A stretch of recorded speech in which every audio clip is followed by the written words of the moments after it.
Good morning, dear students. Welcome back to 8th Standard Science video class.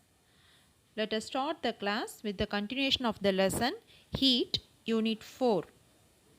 Today, I will explain about temperature.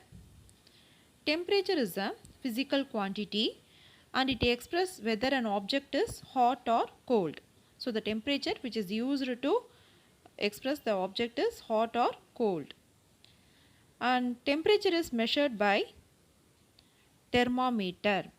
The temperature of a substance is measured by the instrument is known as thermometer.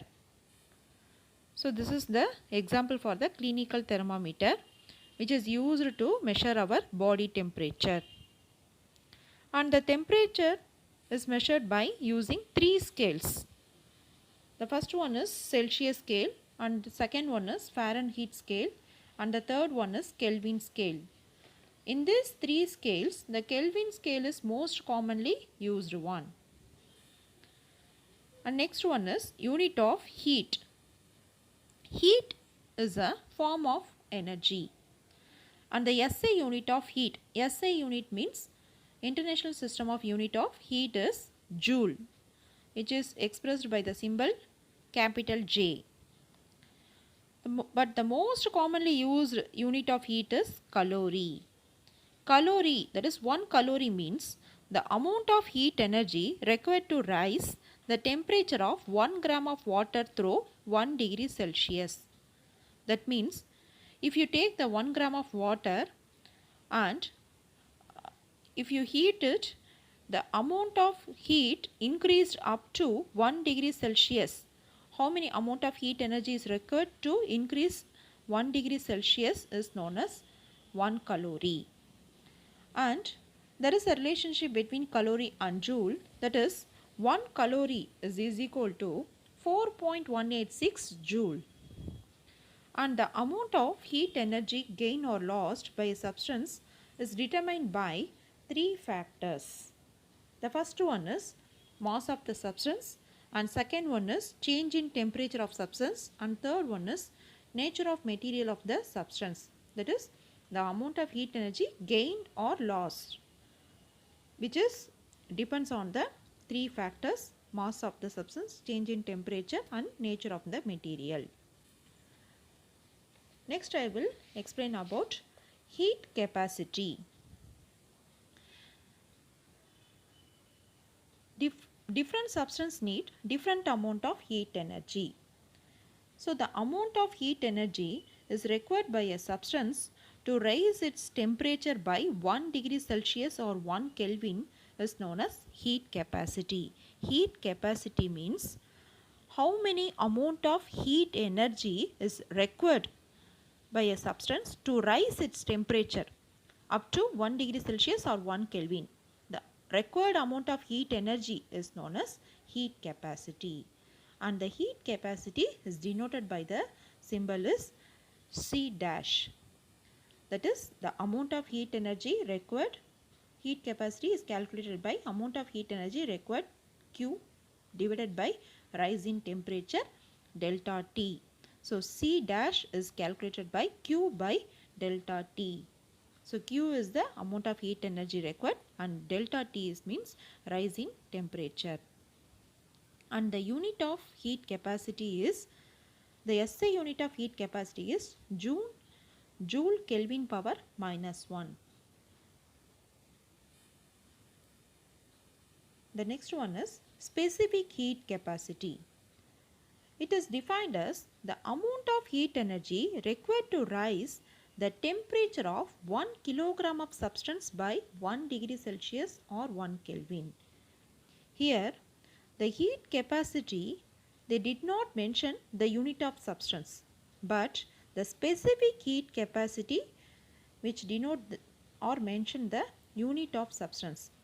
So once again the specific heat capacity is defined as the amount of heat energy required to rise the temperature of 1 kilogram of substance into 1 degree Celsius or 1 Kelvin. So 1 kilogram of substance, how many amount of heat energy is required to rise its temperature, that is known as specific heat capacity. and the specific heat capacity is denoted by the symbol C. The C is calculated by amount of heat energy Q divided by mass into rise in temperature. But in heat capacity, amount of heat is calculated by amount of heat energy Q by rise in temperature delta T. In this, mass is not mentioned in this heat capacity, but specific heat capacity, they require the mass, which is known as the unit of substance. So C is calculated by Q by M into delta T. M means mass and Q means amount of heat energy required and delta T means rise in temperature. And the SI unit of specific heat capacity is joule kilogram power minus 1 and Kelvin power minus 1. But the SI unit of heat capacity is joule Kelvin power minus 1. And next one is calorimeter. Calorimeter is a device which is used to measure the amount of heat gained or lost by a substances.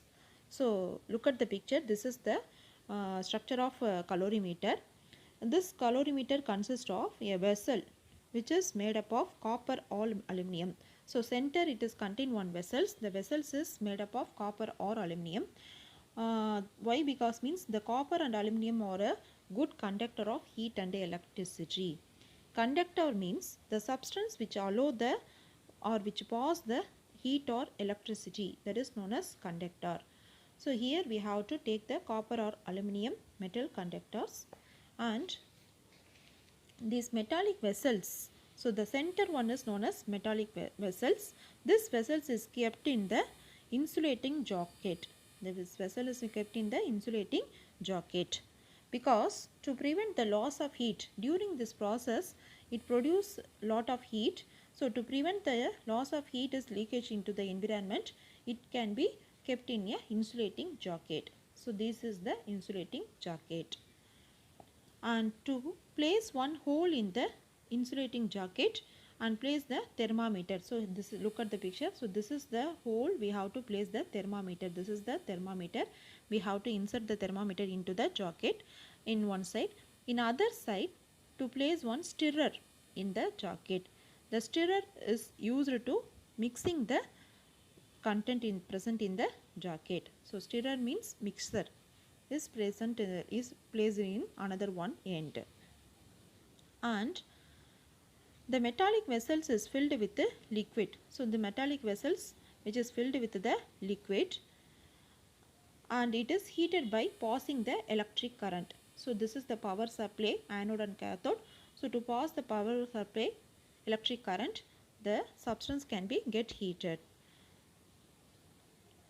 And this is the calorimetric device and it is used to measure the heat capacity of the whatever liquid is present in the container. So we have to take the which container liquids which is measured by the calorimeter.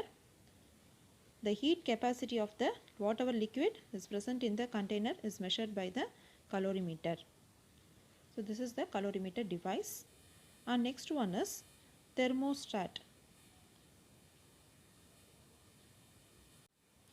Thermostat, this device is used to maintain the temperature of a place on object. So temperature of place on object is measured by the thermostat device. Thermo means heat and static means staying the same. For example, for the thermostat, it is used to maintain the temperature of a place. So whatever the temperature you needed to set the temperature by the thermostat machines and you have to maintain the temperature. For example, for the thermostat is used in this central heater in rooms and air conditions. So if you are using that air conditions, you have to mention the temperature. That is the one of the example for the thermostat, and water heater and oven and refrigerator. So these are the example for the thermostat. And next one is thermos flask, that is otherwise called as vacuum flask. It is an insulating storage vessels and keep the content heat or cold. It is an insulating storage vessels which can be used to keep the content hot or cold. So the working mechanism of the thermoflask is The flask is covered by a double wall and there is a vacuum. That is, vacuum means there is a small gap is placed between the two walls. The vacuum is used to prevent the transfer of heat from inside to outside. So it is a double wall. The vacuum is present between the walls, which is used to prevent the transfer of heat from inside to outside. So there is no leakage of heat from the inside. And the inside of the flask is coated with a silver layer. So inside of the flask is coated with a silver line. And due to the conduction process, conduction means the transfer of heat without actual movement of molecule is known as conduction process. Due to the conduction process can occur at a point where the two walls are meet. The two walls are meeting at a point, the conduction process can be happen, and the silvered inside walls reflect the radiated heat back to the liquid. The silvered wall which reflect the radiated heat back to the liquid, that is, it can be protect the heat can be going outside. So due to the process, the thermoflask maintain the temperature of the liquid inside the container. So this is the thermoflask which is used to maintain the temperature, which is temperature of the liquid which is present inside the container, whether if it is hot or cold. So this is the working mechanism of the thermoflask. So students, I hope you understood about today classes, that is heat capacity and specific heat capacity and calorimeter, thermostat and thermoflask. Thank you students.